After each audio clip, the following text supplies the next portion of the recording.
कौशिक नावाचा एक महान तपस्वी होता. तपश्चर्येच्या प्रभावामुळे त्यांना खूप आत्मविश्वास आला होता. एके दिवशी ते एका झाडाखाली बसले होते.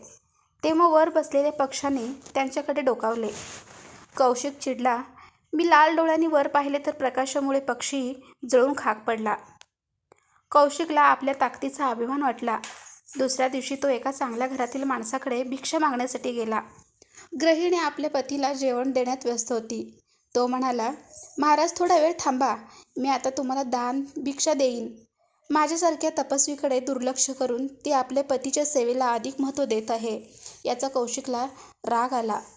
गृहिणी सर्व काही दिव्यदृष्टीने जाणून होत्या. त्या कौशिकला म्हणाल्या, महाराज रागावू नका, मी पक्षी नाही, माझे नेमलेले कर्तव्य मी पूर्ण करून मी तुमची सेवा करीन. कौशिक महाराज राग विसरले, पण त्यांना आश्चर्य वाटले की यांना पक्षाबद्दल कशी माहिती झाली. त्या स्त्रीने हे आपल्या पतीच्या सेवेचे फळ आहे असे म्हटले आणि सांगितले की तुम्हाला याबद्दल अधिक जाणून घ्यायचे असेल तर मिथिलापुरातील तुलाधर वैश्याकडे जा, ते तुम्हाला अधिक सांगण्यास सक्षम असतील. कौशिक भिक्षा घेऊन निघून गेले आणि मिथिलापुरातील तुलाधरच्या घरी पोचले. ते वजन आणि मापे या व्यवसायात गुंतले होते.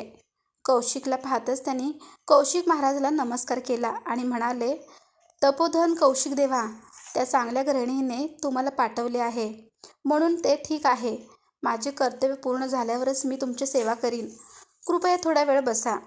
कौशिक आश्चर्यचकित झाला की त्याला माझे नाव आणि मी न सांगता येण्याचे प्रयोजन कसे कळले.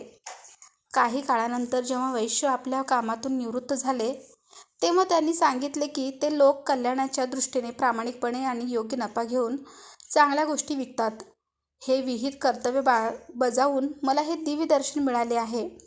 जर तुम्हाला अधिक जाणून घ्यायचे असेल तर मगधच्या निस्ता चांडाळ यांच्याकडे जा. कौशिक मगधला निघून चांडाळच्या ठिकाणी पोहोचले. शहराची घाण साफ करण्यात ते व्यस्त होते. कौशिकला पाहून तो साष्टांग दंडवत म्हणाला, प्रभू, पक्षी मारण्या एवढी तपश्चर्या करून आणि त्या सुसज्ज देवी आणि तुलाधर वैश्याच्या ठिकाणी जाऊन तू येथे पोचलास, हे माझे सौभाग्य आहे. माझे नेमलेले काम पूर्ण केल्यानंतरच मी तुमच्याशी बोलेन, तोपर्यंत तुम्ही आराम करा. चांडाळ सेवेतून निवृत्त झाल्यावर त्याने त्यांना सोबत घेतले आणि आपल्या वृद्ध आईवडिलांना दाखवले आणि म्हणाले, आता मला त्यांची सेवा करायची आहे. मी माझ्या विहित कर्तव्यात सतत मग्न आहे, त्यामुळे मला दिव्यदृष्टी प्राप्त झाली आहे.